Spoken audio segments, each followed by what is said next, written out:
bonjour. Boa tarde.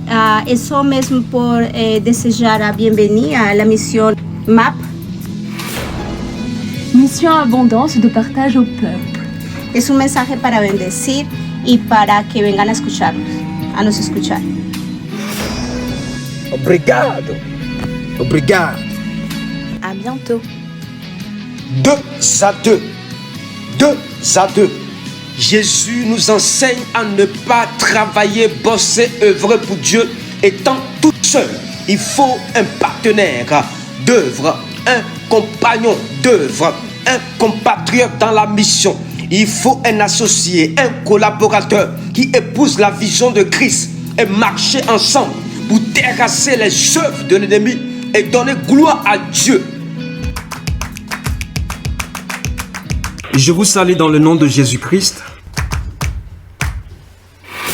Là où vous êtes, nous voulons que la paix soit avec vous. Dans chaque maison, quand vous venez, vous devez amener la paix. Quand vous venez dans la mission que Dieu a confiée à son serviteur, à d'autres serviteurs, amenez toujours la paix. Avec le Saint-Esprit, il n'y a pas de trouble. Avec l'Esprit de Dieu, il n'y a pas de mélange. Avec l'Esprit de Dieu, il n'y a pas le à peu près. Avec l'Esprit de Dieu, il n'y a pas un intérêt personnel. Avec l'Esprit de Dieu, il n'y a pas l'apparence. Avec l'Esprit de Dieu, il n'y a pas de confusion. Avec l'Esprit de Dieu, il n'y a pas de division. Avec l'Esprit de Dieu, il n'y a pas de manipulation. Que Dieu vous bénisse pour votre écoute. Et j'aimerais humblement dire merci au Seigneur qui nous réunit, qui nous donne la force de continuer la mission, d'être debout, d'être solide. Vous savez, les serviteurs aujourd'hui sont fatigués. Ils sont humains avant d'être serviteurs et servants de Christ. Avant tout, ils possèdent un corps. Et c'est dans ce corps que le ministère est venu s'implanter pour que cela soit révélé au monde. Même Jésus arrivé à un moment, il était fatigué. Il était fatigué. Et quelqu'un est venu prendre la croix. Il fallait quelqu'un. Alléluia. C'est pourquoi je vous demande de prier toujours pour les serviteurs et les servants de Christ.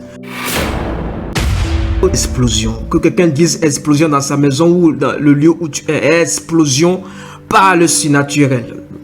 Lui dit impact, mais moi je parle de l'explosion. Parce que on a monté la vitesse. Je pense l'autre fois on a monté le niveau. Vous parlez de l'impact, mais moi je viens appuyer explosion par le surnaturel. Je répète 3 fois, explosion par le surnaturel. Que ta bouche, tes lèvres disent explosion par le surnaturel. Il me parlait du sport. J'aime trop le sport. J'ai voulu être footballeur à la base. Et j'aime le foot. Et après, j'ai ajouté le basket. Heureusement que Dieu avait un autre match qui est la mission de Dieu plus grand que tous les matchs du monde. Dis-moi amen si tu m'écoutes.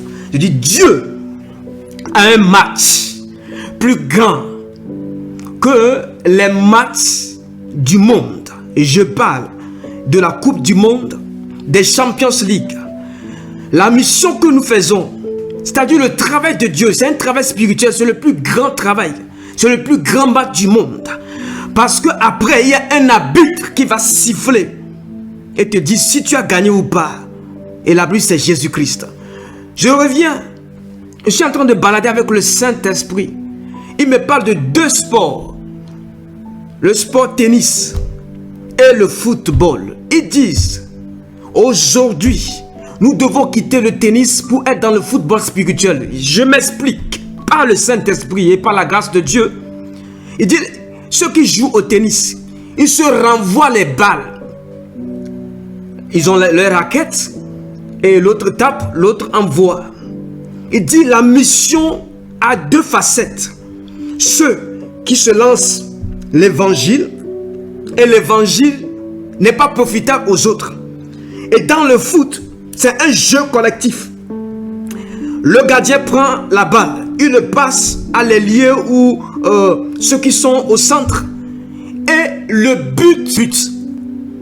L'objectif, c'est qu'il y a but. Et on passe à l'attaquant. Même le défenseur fait tout pour défendre, mais il pense à l'attaquant. Il pense à ceux qui sont en avant pour marquer le but. Je crois que c'est ce que Dieu veut faire dans cette saison avec les hommes et les femmes de Dieu qui se sont donnés pour travailler pour la cause du royaume. Est-ce que je peux monter dans le nom de Jésus-Christ? Le jeu collectif. Peut-être moi j'ai pris la balle à la défense. Je ne peux plus courir. Je lance à l'apôtre. L'apôtre saisit et il donne à quelqu'un d'autre pour marquer le but. Vous savez, j'ai joué des matchs étant tout petit à partir de 7 ans. À partir de l'âge de 7 ans, je connais ce qu'on appelle préparation pour jouer un match. Je connais ce qu'on appelle un match qui devient intense. Je connais ce que l'entraîneur est dans la tête. Je sais ce que le but de la victoire. Je connais ce qu'on appelle penalty. Tout ça se joue aussi dans la mission aujourd'hui. Il y a des entraîneurs qui ont en tête déjà les joueurs qui vont jouer, qui vont rentrer les 11. C'est pourquoi il m'a fait parler de Jésus. Jésus a amené 12 disciples. Et il y avait 11 qui doivent jouer le match. Et vous savez que le football, il faut 11 joueurs sur le terrain. Jésus était l'entraîneur. Et il fallait mettre Judas Iscariote au banc. Vous savez, tous ne peuvent pas rentrer en même temps sur le terrain. Ça dépend de ce que tu dégages. Jésus savait que Judas Iscariote ne rentrera pas avec la nouvelle église. Il était au banc. J'aimerais te poser la question. Est-ce que tu es au banc ou est-ce que tu es sur le stade? Tu vas réfléchir à la maison. Tu vas réfléchir à la maison. Est-ce que tu es dans le match ou tu es spectateur? Tu vas réfléchir à la maison. Est-ce que tu es au banc? Et par la grâce de Dieu, si quelqu'un se blesse, qu'on te fasse rentrer. Que Dieu te bénisse. Dans le nom de Jésus. Que Dieu te bénisse. Tu es en train de réfléchir. Si tu es dans le stade en tant que spectateur ou tu fais partie des acteurs sur le terrain. Aujourd'hui, Dieu ne veut rien. Il veut que des acteurs sur le terrain. Il veut des acteurs. C'est les anges qui doivent être des spectateurs en train d'acclamer ce que tu es en train de faire. C'est les anges qui doivent t'acclamer.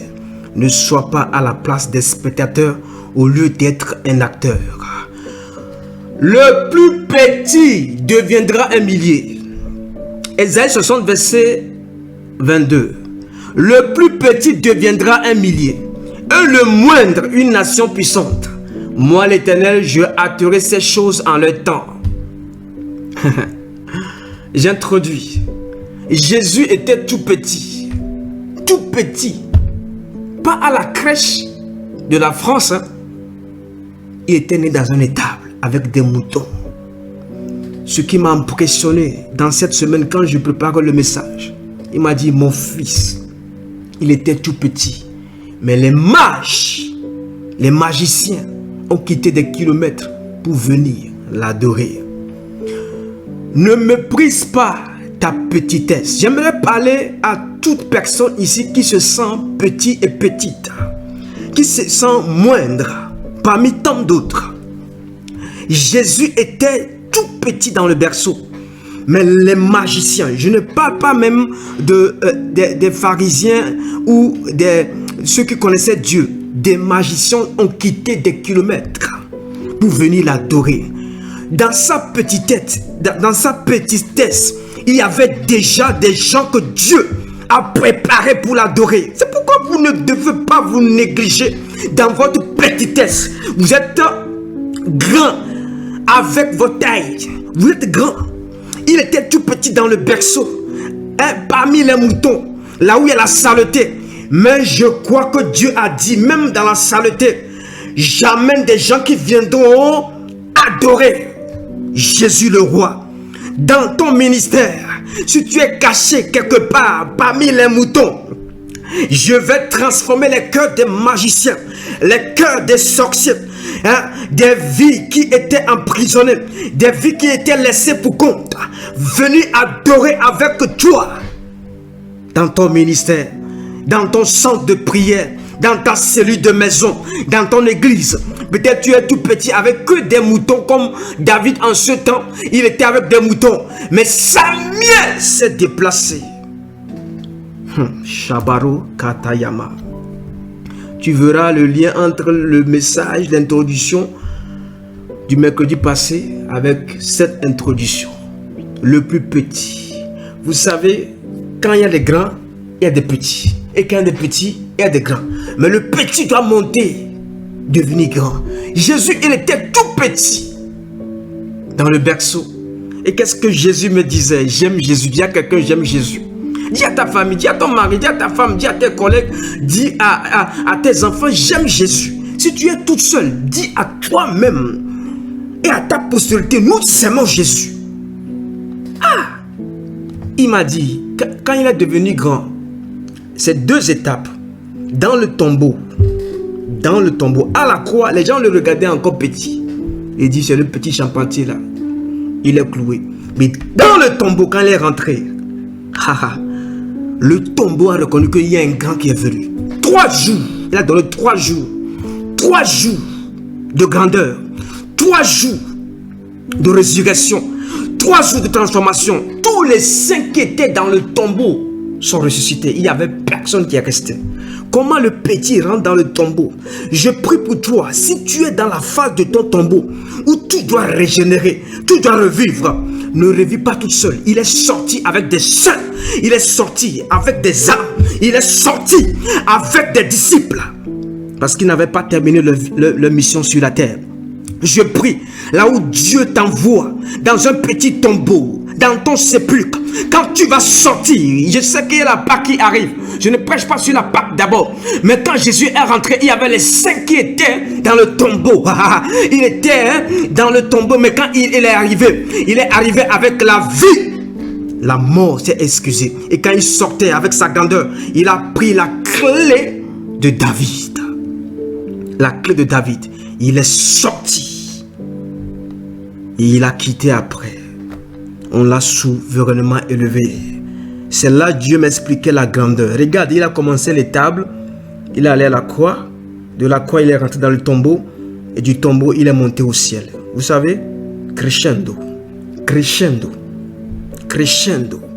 Étape par étape. Mais la grandeur était là. Elle attendait. Une grandeur t'attend dans le nom de Jésus-Christ. Une grandeur t'attend. Il faut reconnaître ton étable. Il faut respecter ton étable. Il faut respecter ta petitesse. Ne méprise pas ta petitesse. Ne méprise pas là où Dieu t'a placé en tant que moindre. Esaïe dit, le plus petit deviendra un millier. Je prie pour ta multiplication. Tu es trop seul, tu te multiplies. Comment au commencement, Dieu a dit multiplier, féconder, remplissez. Et tu es encore toute seule. Je refuse. Je dis je refuse. Je refuse. Le plus petit. On n'a même pas dit le petit. On dit le plus petit. Le plus, c'est-à-dire le plus bas, le plus bas, le plus bas. Deviendra un millier. La multiplication. Et le moindre, une nation puissante. Je prie que tu deviennes une nation puissante. Au travers de toi, que la nation devienne puissante. Un simple évangile rempli de puissance peut rendre la nation puissante. Moi l'Éternel, je ne raterai ces choses en leur temps. Nous sommes dans la fin des temps. Il faut que Dieu suscite des gens qui étaient moindres. Et Dieu me l'a dit en décembre. Dieu me l'a dit. Pour cette année, Dieu va utiliser les gens qu'on a oubliés, les gens qu'on a délaissés. Dieu va les utiliser. Je prie, si tu fais partie de ces personnes, marque tes empreintes royales. Je dis, marque tes empreintes royales. Aujourd'hui, j'étais avec une personne handicapée. Il avait un collier sur son cou. On a marqué son empreinte sur le collier. Ça m'a encore rappelé ce que Dieu m'a dit en décembre. Je dis, marque tes empreintes royales. Marque tes empreintes royales. Toi qui nous suis, toi qui nous écoutes, toi qui suis tout le temps là, marque royale. Tes empreintes royales. Que Dieu vous bénisse. Nous prions dans le nom de Jésus-Christ. Le bonheur et la grâce m'accompagneront. La joie et la paix m'accompagneront. La réussite, le progrès m'accompagneront. La prospérité m'accompagnera. J'irai jusqu'au bout, je m'arrêterai pas. J'irai jusqu'à la destinée glorieuse qu'il a prévue pour moi. Quelles que soient les tempêtes, j'irai jusqu'au bout. Quelle que soit l'opposition, j'irai jusqu'au bout. J'irai jusqu'au bout. J'irai jusqu'au bout. J'irai jusqu'au bout. Car mon berger est avec moi. Aïe, aïe, aïe, aïe, aïe, aïe, aïe, oh, oh, oh, aïe, aïe, aïe. Que le Seigneur